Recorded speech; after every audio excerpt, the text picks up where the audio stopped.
नमस्कार, आप देख रहे हैं एमपी न्यूज। आपके साथ मैं हूं नम्रता बुंदेला। एमपी न्यूज के खास कार्यक्रम में आपका स्वागत है।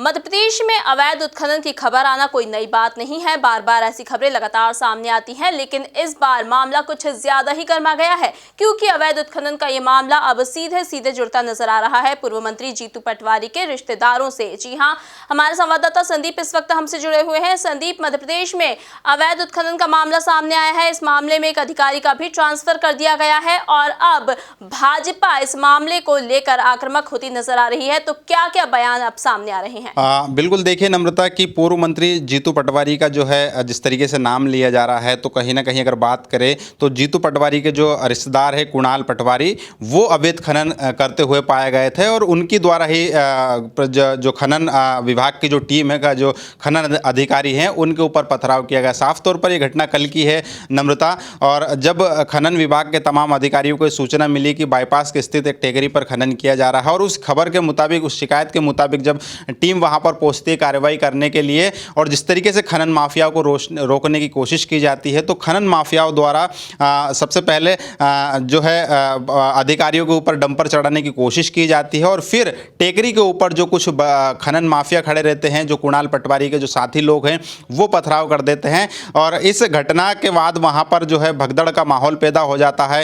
एक थाना प्रभारी के जो है गाड़ी के कांच भी फूट गए। इस दौरान वहां पर जो जिला प्रशासन है उसको अतिरिक्त पुलिस बल को बुलाना पड़ा और फिर वहां पर धरपकड़ शुरू की गई। तो कुल मिलाकर हम बात करें तो यहां पर सियासत इसलिए गरमा रही क्योंकि ये जो कुणाल पटवारी है नम्रता, वो पूर्व मंत्री जीतू पटवारी के रिश्तेदार हैं। तो कहीं ना कहीं इसी को लेकर सियासत भी गरमा रही, क्योंकि जीतू पटवारी की बात की जाए तो वो लगातार अवैध रेत खनन को लेकर या अवैध उत्खनन को लेकर शिवराज सरकार पर लगातार हमले बोलते रहे हैं और भारतीय जनता पार्टी पर पिछले 15 सालों की बात की जाए तो लगातार जो है अवैध उत्खनन का मुद्दा उठाते हुए कई बार जुबानी हमले भी किए हैं। वहीं अब अगर बात करें तो बदले सियासी समीकरण के बीच यहाँ पर जीतू पटवारी के खिलाफ जो है कुणाल पटवारी ने भारतीय जनता पार्टी के तमाम नेताओं को जुबानी हमला बोलने का मौका दे दिया। और इसी की कड़ी में अगर बात की जाए तो जितने भी भारतीय जनता पार्टी के नेता हैं वो लगातार पूर्व मंत्री जीतू पटवारी पर जो है जुबानी हमले भी बोल रहे हैं। भारतीय जनता पार्टी के जो इंदौर नगर अध्यक्ष हैं गौरव रणदीप, उनकी अगर बात की जाए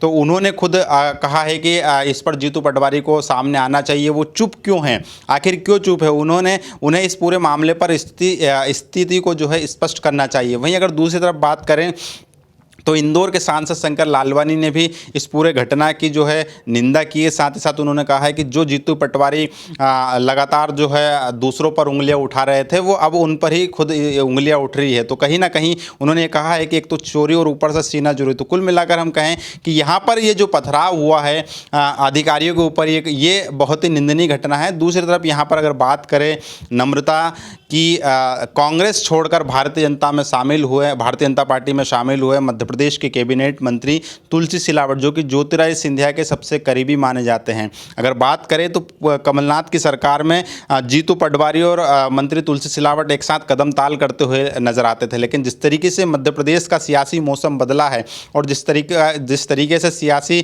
यहाँ पर सीन नजर आ रहा है, उसके बाद में ये साथ साथ दिखने वाले जो दोनों नेता हैं आमने सामने होते हुए नजर आ रहे हैं। क्योंकि यहाँ पर जिस तरीके से बात करें तो मंत्री तुलसी सिलावट ने यह बात कही है कि ये जो घटना हुई है बहुत ही निंदनीय घटना है और इस घटना पर जो है मध्य प्रदेश की सरकार कार्रवाई करेगी और दोषियों को छोड़ा नहीं जाएगा। तो कुल मिलाकर यहाँ पर मंत्री तुलसी सिलावट ने साफ तौर पर इशारों में जीतू पटवारी को संकेत भी दे दिया है कि अब जो है उनके जो रिश्तेदार हैं, जो कि खनन माफिया में जो है जो मिले हुए हैं, जो अवैध उत्खनन में मिले हुए हैं, उन पर कार्रवाई होना तय है। तो कुल मिलाकर हम देखें तो जो बयानों का बुलडोजर है मध्य प्रदेश के पूर्व कैबिनेट मंत्री जीतू पटवारी, उनके ऊपर तमाम बीजेपी नेताओं ने चलाना शुरू कर दिया है। और अवैध खनन को लेकर जो उनके रिश्तेदार का नाम सामने आया है कुणाल पटवारी, ये वही कुणाल पटवारी है जिन्होंने कुछ दिन पहले एक टोल नाके पर भी मारपीट की घटना को अंजाम दिया। तो कहीं ना कहीं यहाँ पर फिलहाल अगर बात करें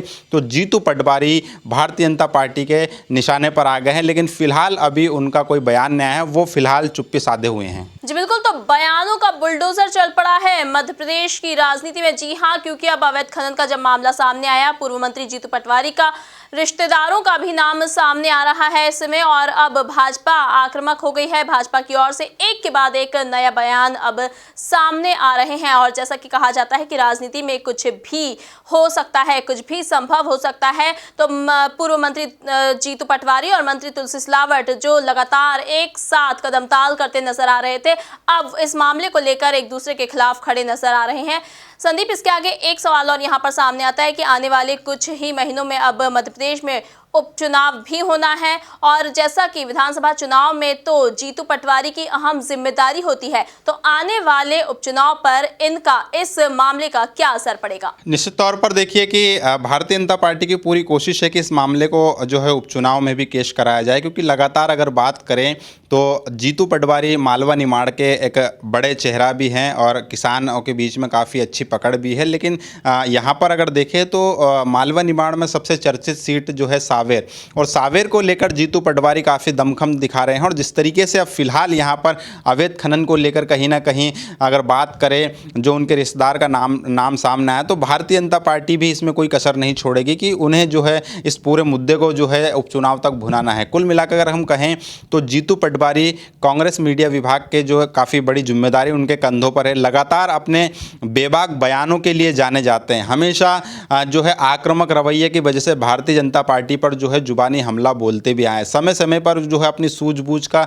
परिचय देते हुए वो मुख्यमंत्री शिवराज को सलाह भी देते हुए नजर आए। लेकिन अगर फिलहाल की अगर बात करें तो अवैध खनन को लेकर वो खुद ही बैकफुट पर नजर आ रहे, क्योंकि कई बार उन्होंने अवैध खनन का मुद्दा भी विधानसभा में उठाया, और ऐसे में अगर उनका ही रिश्तेदार जो है अवैध खनन करता हुआ पाया जाता है तो कहीं ना कहीं ये जीतू पटवारी की जो है सियासी प्रतिष्ठा, जो सियासी जो उनका करियर है, उस पर भी एक बड़ा सवालिया निशान खड़ा करता है। क्योंकि यहाँ पर अगर बात करें तो तमाम जितने भी भारतीय जनता पार्टी के जो नेता हैं उनका सिर्फ एक ही कहना है कि जो जीतू पटवारी भारतीय जनता पार्टी पर अवैध उत्खनन का आरोप लगाते थे, वही जीतू पटवारी के रिश्तेदार उनके संरक्षण में उनके ही क्षेत्र में अवैध खनन चल रहा है। तो कुल मिलाकर हम बात करें तो फिलहाल देखा जाए तो मध्य प्रदेश की सियासत पहले ही गर्म है, क्योंकि राज्यसभा चुनाव खत्म हुआ है और मध्य प्रदेश में उपचुनाव होना, 24 सीटों पर उपचुनाव होना है और मालवा निमाड़ में 5 सीट है। ऐसे में लगातार अगर बात करें तो यहाँ पर भी कांग्रेस के तमाम नेता